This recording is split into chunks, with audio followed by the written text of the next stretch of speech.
манай мөнгөөр тийм бүлгүүр манай гэр бүлийн ингэж нэг бүгдээ дүүс тавьцаад хавар болох нөгөө тавьдаг.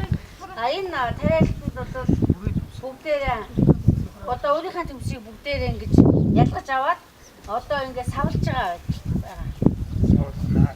Одоо энийг бол ингээд аваачаад ногооны талбайдаа аваачиж бүгдээрээ тавьж суулгах санаа.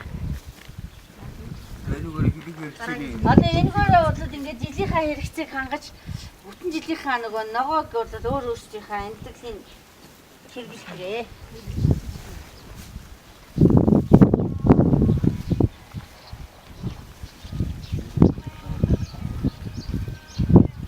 Боксны гаргаж чихдээ шүү дээ. Яг